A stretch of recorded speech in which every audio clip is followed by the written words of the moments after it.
ప్రభు నామానికి మహిమ కలుగును గాక. కూడి వచ్చిన మీ అందరికీ, కర్మల ఆత్మీయ సహవాస సంఘ విశ్వాసులందరికీ మన ప్రభువును ప్రియరక్షకుడునైన యేసుక్రీస్తు వారి శ్రేష్టమైన నామంలో శుభములు మరియు అందరికీ వందనాలండి. యెహోషువ గ్రంథం 10వ అధ్యాయాన్ని మనం ధ్యానం చేసుకుంటున్నాం.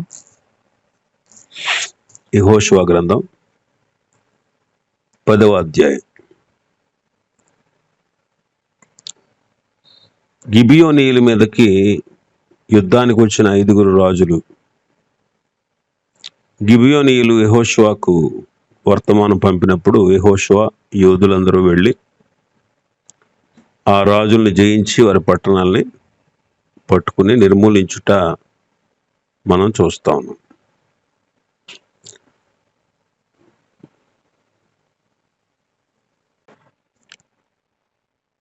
ఇరవై 28వ వచనం నుంచి 43వ వచనం వరకు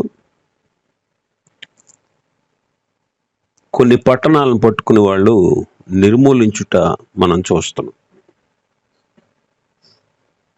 దేవుడు వారికి వాగ్దానం చేసినటువంటి పట్టణాలని వారు జయించి స్వాధీనపరుచుకున్నారు. కనాను దేశాన్ని దేవుడు ఇశ్రాయేలుకు వాగ్దానం చేశారు. ఆ కనాను దేశంలో ఉన్న పట్టణాలన్నీ కూడా వారివే. అయితే అందులో శత్రువులు నివసిస్తూ ఉన్నారు. ఇశ్రాయేలును వారిని జయించి ఆ పట్టణాలని స్వాధీనపరుచుకోవాలి. ఈనాడు దేవుడు మనకు కూడా ఎన్నో వాగ్దానాలు చేసి ఉన్నారు. ఆ వాగ్దాన ఫలములు మనం ఖచ్చితంగా అనుభవించాలి. శత్రువులు మనల్ని ఆటంకపరుస్తూ, సాతాను మనల్ని తన ప్రేరేపణకు మనల్ని లొంగ తీసుకుంటూ ఉంటాడు. అయితే అలాంటి వాడి ప్రేరేపణకు మనం లొంగకుండా వాడిని ఎదిరించి ప్రభువునందు మనకు అనుగ్రహిస్తూ ఉన్నటువంటి శ్రేష్టమైన అనుభవాలు అనుభవిస్తూ ఆనందించాలి. విశ్వాసంతో, ఓర్పుతో మనం ఆ వాగ్దాన ఫలాల్ని అనుభవించాలి.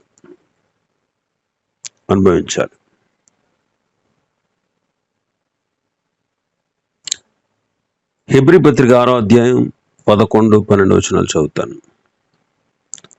మీరు మందులు కాక విశ్వాసము చేత, ఓర్పు చేతను వాగ్దానములు స్వతంత్రించుకుని వారిని పోలి నడుచుకున్నట్లుగా మీలో ప్రతి వాడును మీ నిరీక్షణ పరిపూర్ణమగు నిమిత్తము మీరు ఇదివరకు కనపరిచిన ఆసక్తిని తొదమట్టుకు కనపరచవలనని అపేక్షించుచున్నాను. విశ్వాసము చేతను, ఓర్పు చేతను వాగ్దానములను స్వతంత్రించుకుని వారిని పోలి నడుచుకున్నట్లుగా.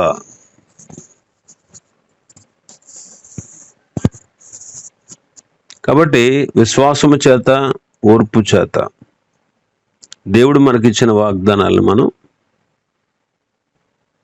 స్వతంత్రించుకోవాలి. వారు నిర్మూలన చేసిన పట్టణాలని, స్వాధీనపరుచుకున్న పట్టణాలని మనం వరుసగా ధ్యానం చేద్దాం. మన భాగంలో 28వ వచనం. ఆ దినమున యెహోషువ మక్కేదాను పట్టుకొని దాని రాజును కత్తివాత హతము చేశాను. దానిలో ఉన్న వారందరిని నిర్మూలన చేశాను. ఇక్కడ ఇశ్రాయేలీయులు మక్కేదాను జయించి స్వాధీనపరుచుకున్నారు. ఈ మక్కేదా అనే ప్రాంతం యోధా వారికి ఇవ్వబడింది.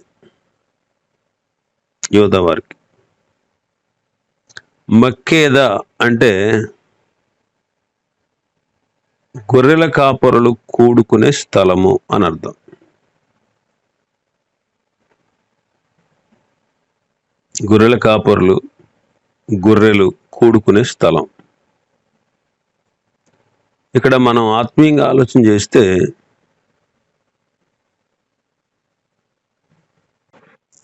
దేవుని పిల్లలైనటువంటి మనం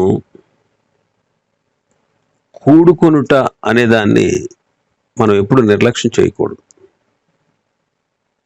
ఆది సంఘస్థులు తప్పక కూడుకుంటూ వచ్చారు. అపోస్తల కార్యములు 2వ అధ్యాయం 46వ వచనం. మరియు వారు ఏక మనస్కులై ప్రతి దినము దేవాలయములో తప్పక కూడుకొనుచు. ప్రతి దినము దేవాలయములో తప్పక కూడుకొనుచు, దేవుని స్తుతించుచు. కాబట్టి తప్పక కూడుకునేవారు. రాను రాను కొంతమంది ఇలాగే మొదట్లో ఆసక్తిగానే వస్తారు, రాను మానేస్తూ ఉంటారు. అది మంచి పద్ధతి కాదు. చూడండి, కొంతమంది రాను ఏమవుతారు, మానేస్తూ ఉంటారు.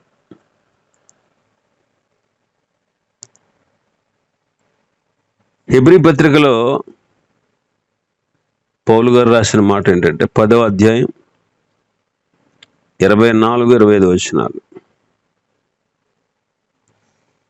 24, 25. కొందరు మానుకొనుచున్నట్టుగా సమాజముగా కూడుట మానక ఒకరినొకడు హెచ్చరించుచు, ఆ దినము సమీపించటం మీరు చూచిన కొలది మరి ఎక్కువగా అలాగూ చేయుచు, ప్రేమ చూపుటకును సత్కార్యములు చేయుటకును ఒకరినొకడు పురికొల్పవలనని ఆలోచింతము.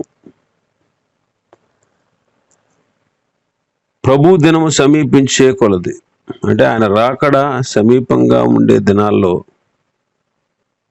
ప్రతిదినం సమాజంగా కూడా మానకూడదు. కానీ క్రీస్తు రాకడ దినాల్లో ఉన్నాం గనుక, అంచె దినాల్లో ఉన్నాం గనుక, ఆ దినము సమీపించబోతూ ఉంది గనుక మరి మనం ఎక్కువగా సమాజంగా కూడుకోవాలి. సమాజంగా కూడుకొని ప్రేమ చూపడానికి, సత్కార్యాలు చేయడానికి ఒకరినొకడు పురికొల్పాలి. నెక్స్ట్ మన భాగంలో చూస్తే 29, 30 వచనాలు. లెబ్నాకు వచ్చారంట. లెబ్నా వారితో యుద్ధం చేశారు. మక్కేదా నుండి లెబ్నాకు వచ్చారు. వారు లెబ్నాను జయించి స్వాధీనపరుచుకున్నారు. అది కూడా యోధా గోత్రానికి ఇవ్వబడింది. లెబ్నా అంటే తెల్లనిది అని అర్థం. లెబ్నా అంటే తెల్లనిది. తెలుపు పరిశుద్ధతకు గుర్తు. మనలో పరిశుద్ధత లేకుండా చేయడానికి సాతాను కుయుక్తిగా పనిచేస్తూ ఉంటాడు. కొరింథీ 2వ పత్రిక 11వ అధ్యాయం 2వ వచనం నుంచి, దేవాశక్తితో మీడల ఆసక్తి కలిగి ఉన్నాను.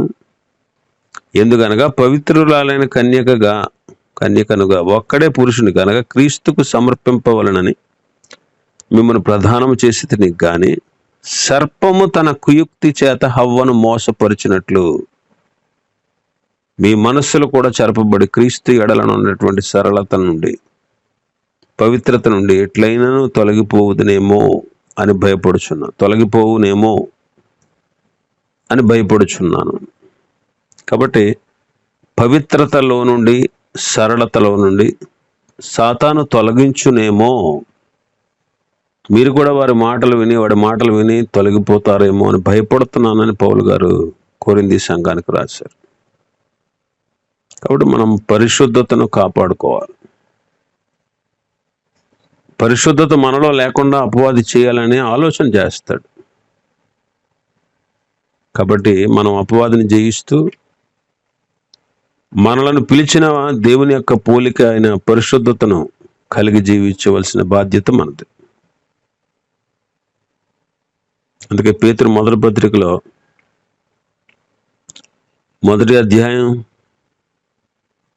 14వ వచనాన్ని చూస్తే, నేను పరిశుద్ధుడనే ఉన్నాను కనుక మీరును పరిశుద్ధులై ఉండుడని వ్రాయబడి ఉన్నది. సమస్త ప్రవర్తన యందు 16వ వచనంలో సమస్త ప్రవర్తన యందు పరిశుద్ధులై ఉండండి. ఎఫెసీ పత్రికలు అంటారు, పరిశుద్ధులకు తగినవి తగనవేంటో చెప్పారు. ఎఫెసీ పత్రిక 5వ అధ్యాయం, మీలో జారదు 3వ వచనం, 3-4 వచనాలు. మీలో జారత్వమే కానీ, ఏ విధమైన అపవిత్రతే కానీ, లోభత్వమే కానీ వాటి పేరైనా ఎత్తకూడదు. ఇదే పరిశుద్ధులకు తగినది. కృతజ్ఞతావచనం మీరు ఉచ్చరించాలి కానీ బూతులైనా, పోకిరి మాటలైనా, సరస్వక్తులైనా ఉచ్చరించకూడదు. ఇవి మీకు తగవు.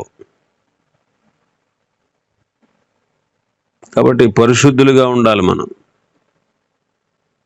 పరిశుద్ధులుగా ఉండాలి, పరిశుద్ధ జీవితాన్ని జీవించాలి. కొలసీ పత్రికలో కూడా చెప్తారు 3వ అధ్యాయంలో, కొలసీ పత్రిక 3వ అధ్యాయం 12 నుంచి మనం చూస్తే, దేవుని చేత ఏర్పరచబడిన వారు పరిశుద్ధులైన ప్రియులకు తగినట్లుగా జాలి మనసు, దయాళత్వం, వినయం, సాత్వికం, దీర్ఘశాంతం ధరించుకోండి అంట. కాబట్టి మనం గమనించాల్సిన విషయం ఏంటంటే, లిబ్నా అంటే తెల్లనిది, పరిశుద్ధతకు గుర్తు. మనం కూడా మన పరిశుద్ధతను కాపాడుకోవాలి, పరిశుద్ధులకు తగిన పనులే చేయాలి. తర్వాత మన భాగంలో మనం చూస్తే,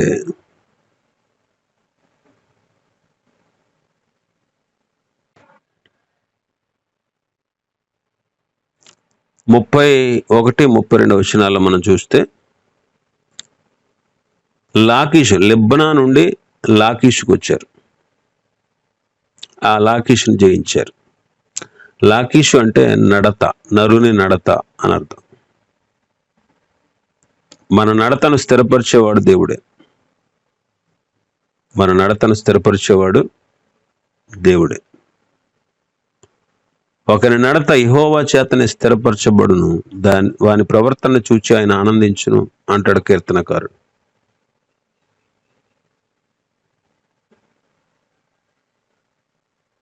ఇంకా 40వ కీర్తనలు అంటాడు 2-3 వచనాల్లో, నాశనకరమైన గుంటల నుండి జిగటగల దొంగ ఊబుల నుండి నన్ను పైకెత్తారు. ఆయన బండ మీద నిలిపిన అడుగులు స్థిరపరిచారు నా పాదాలని. క్రొత్త గీతాన్ని నా నోట ఉంచారు. అనేకులు దాన్ని చూచి భయభక్తులు కలిగి యెహోవా యందు నమ్మిక ఉంచుతారు అంటాడు. కాబట్టి లాకీష్ అంటే నరుని నడత, మన నడత స్థిరపరచువాడు ఆయనే. తర్వాత మన భాగంలో 33వ వచనాన్ని మనం చూస్తే, లాకీషుకు సహాయం చేయడానికి గెజెరు రాజైన హోరాము వచ్చినప్పుడు యెహోషువ అతని జనుల్ని హతం చేశాడు. గెజెరు అంటే, గెజెర్ అనే ప్రాంతం ఎఫ్రాయిములకు ఇవ్వబడింది. గెజెర్ అంటే ప్రత్యేకత అని అర్థం. దేవుని పిల్లలు కూడా ప్రత్యేకంగా జీవించాలి. దేవుడు నిర్గమాకాండంలో మనం చూస్తే ఇశ్రాయేలీలను అన్య జనులలో నుండి వేరుపరిచాడు. కాబట్టి మనం అన్ని జనుల నుంచి వేరుపరచబడ్డాం కాబట్టి ప్రత్యేకమైన జీవితాన్ని, ప్రత్యేకంగా ఉండడానికి పిలువబడ్డాం కాబట్టి మనం ప్రత్యేకమైన జీవితాన్ని జీవించాలి. ఇశ్రాయేలీలను అన్ని జనుల నుంచి ఆయన వేరుపరిచాడు. కొరింథీ పత్రికలో కూడా పౌలు గారు రాస్తాడు, 2వ పత్రిక 6వ అధ్యాయంలో 14వ వచనం నుంచి, ప్రత్యేకముగా జీవించాలి. దుష్ట సాంగత్యం మంచి నడవడం చెరుపుతుంది. కాబట్టి మనలో ప్రత్యేకత ఉండాలి అంటున్నాడు. గెజెర్ అంటే ప్రత్యేకత. తర్వాత మన భాగంలోకి వస్తే 34-35 ఎగ్లోనికి వచ్చారంట వాళ్ళు. లాకీషు నుంచి ఎగ్లోనికి వచ్చారు. ఎగ్లోను కూడా వారు జయించారు. ఎగ్లోను యోధా గోత్రానికి ఇవ్వబడింది. ఎగ్లోను అంటే గుండ్రముగా ఉండేది అని అర్థం. అంటే సమానత్వాన్ని చూపిస్తూ ఉంది. మధ్యలో నుండి ఎటు కొలిచినా సమాన దూరం ఉంటుంది గుండ్రంగా ఉంటే. కాబట్టి దేవుడు కూడా, మన ప్రభువైన యేసుక్రీస్తు వారు కూడా, దేవుడు లోకాన్ని ఎంతో ప్రేమించాడు. అందరినీ సమానంగా ప్రేమించారు. కాబట్టి మనం కూడా అందరినీ సమానంగా ప్రేమించాలి. మొదటి యోహాను పత్రిక 4వ అధ్యాయం, యోహాను మొదటి పత్రిక 4వ అధ్యాయం 10-11 వచనాలు. మనము దేవుని ప్రేమించటమని కాదు, తానే మనల్ని ప్రేమించి మన పాపములకు ప్రాయశ్చిత్తమైనటకు తన కుమారుని పంపెను. ఇందులో ప్రేమ ఉన్నది. ప్రియులారా, దేవుడు మనలను ఎలాగూ ప్రేమింపగా మనం ఒకరినొకడు ప్రేమింపబద్ధులమై ఉన్నాము. కాబట్టి దేవుని పిల్లలు దేవుని వలె ప్రేమ కలిగిన వారుగా ఉండాలి. తర్వాత మన భాగంలోకి వస్తే 36, 37 వచనాలు మనం చూస్తే హెబ్రోను మీదకి వచ్చారంట. హెబ్రోను కూడా యోధా గోత్రికులకు ఇవ్వబడింది. హెబ్రోను అంటే సహవాసము లేదా అన్యోన్యము అని అర్థం. సహవాసము లేదా అన్యోన్యము. దేవుని పిల్లలు దేవునితో అంటే తండ్రి అయిన దేవునితో, కుమారుడైన యేసుక్రీస్తుతో, పరిశుద్ధాత్మతో సహవాసం కలిగి ఉండాలి. యోహాను మొదటి పత్రిక 1వ అధ్యాయం 3వ వచనం, మాతో కూడా మీకు సహవాసం కలుగునట్లు మేము చూసిన దానిని విన్న దానిని మీకు తెలియజేస్తున్నాము. మన సహవాసం అయితే తండ్రితో కూడాను ఆయన కుమారుడైన యేసుక్రీస్తుతో కూడాను ఉన్నది. కొరింథీ మొదటి పత్రిక 1వ అధ్యాయం 9వ వచనం, మన ప్రభువైన యేసుక్రీస్తు అని తన కుమారుని సహవాసమునకు మిమ్మల్ని పిలిచిన దేవుడు నమ్మదగిన వాడు. ఫిలిప్పీ పత్రిక 2వ అధ్యాయం 1వ వచనం, కావున క్రీస్తునందు ఏ హెచ్చరిక అయినను, ప్రేమ వలన ఆదరణ అయినను, ఆత్మయందు ఏ సహవాసమైనను,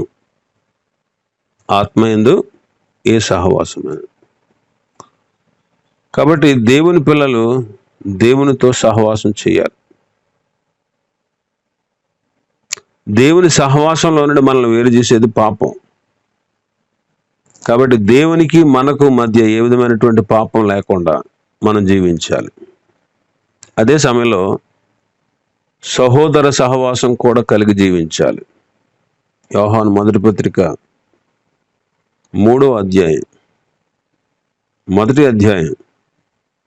3వ వచనం 7వ వచనం చదువుతాం. మాతో కూడా మీకు సహవాసము కలుగునట్లు అంటున్నాడు. కాబట్టి తోటి వారితో, తోటి సోదరులతో మనం సహవాసం కలిగి ఉండాలి. కాబట్టి హెబ్రోన్ అంటే సహవాసము అని అర్థం. తర్వాత మన భాగంలోకి వస్తే 38, 39 వచనాలు చదివితే 38, 39 దెబీరు వైపు తిరిగి వాళ్ళతో యుద్ధం చేశారు. దెబీరు కూడా యోధా గోత్రాలకు ఇవ్వబడింది. దెబీరు అంటే దేవుని వాక్యము. దెబీరు అంటే అర్థం దేవుని వాక్యం. అపవాది మన హృదయాల్లో విత్తబడినటువంటి వాక్యాన్ని ఎత్తుకుపోతూ ఉంటాడు. త్రోవ పక్కన పడిన విత్తనాలు పక్షులు చెత్తుకుపోయినట్టు అపవాది మన హృదయంలో నుండి వాక్యాన్ని ఎత్తుకుపోతాడు. కాబట్టి మనం అపవాదికి చోటు ఇవ్వకుండా మన హృదయాల్లో దేవుని వాక్యానికి సమృద్ధిగా చోటు ఇవ్వాలి. కొలస్సీ పత్రిక 3వ అధ్యాయం 16వ వచనం, క్రీస్తు వాక్యము మీలో సమృద్ధిగా నివసింపనిది. క్రీస్తు వాక్యం మీ హృదయంలో సమృద్ధిగా నివసించినది. కాబట్టి దెబీరు అంటే దేవుని వాక్యము. ఇంకా మనం చూస్తే 5వ వచనం, మన భాగంలో 5వ వచనాన్ని చూస్తే 5 రాజులు కలిసి యుద్ధానికి వచ్చారు. అందులో ఒకడు యెరూషలేము రాజు. 5వ వచనం, యెరూషలేము రాజు యెరూషలేమును జయించారు. యెరూషలేము కూడా యోధా గోత్రాలకి ఇవ్వబడింది. యెరూషలేము అంటే సమాధానము. మన మధ్య సమాధానం లేకుండా చేసే పని సాతానుది. వాడు విశ్వ ప్రయత్నాలు చేస్తాడు మన మధ్య సమాధానం లేకుండా, మనం కొట్టుకోవాలని, మనం దూషించుకోవాలని, అసమాధానంగా ఉండాలని వాడి యొక్క ఉద్దేశం. అపవాది తంత్రాలు అయ్యి. కాబట్టి అపవాది యొక్క తంత్రాలు మనం ఎరుగని వారంగా ఉండకూడదు. కాబట్టి మనం ఎల్లప్పుడూ కూడా దేవునితో, సహోదరులతో సమాధానము కలిగి జీవించాలి. తర్వాత 5వ వచనంలోనే యర్మూతు రాజు అని చూస్తాం. యర్మూతు రాజు. యర్మూతు అంటే హెచ్చింపబడుట అని అర్థం. హెచ్చింపబడుట. ఎప్పుడైతే మనల్ని మనం తగ్గించుకుంటామో ఆయన మనల్ని హెచ్చిస్తారు. అందుకే పేతురు మొదటి పత్రికలో అంటాడు కదా, దేవుడు తగిన సమయం అందు మిమ్మల్ని హెచ్చించినట్లు ఆయన బలిష్టమైన చేతి క్రింద దీన మనస్కులై ఉండుడి అంటారు. కాబట్టి ఈ రీతిగా ఈ అధ్యాయంలో ఈ రాజులందరినీ జయించారు. ఈ పట్టణాలను నిర్మూలన చేశారు, స్వాధీనపరుచుకున్నారు. ఈ పట్టణాలను ఇశ్రాయేలు సంతతి వారికి ఇవ్వడం జరిగింది. కాబట్టి ఇక్కడ మనం గ్రహించుకోవాల్సింది ఏంటంటే, మనం కూడా ఈ పట్టణాల గురించి ఏ సంగతులైతే మనం నేర్చుకున్నామో వాటిలో మనం నిలకడగా ఉండాలి. 1 సమాజముగా కూడుట మానకూడదు. 2 పరిశుద్ధత కలిగి ఉండాలి.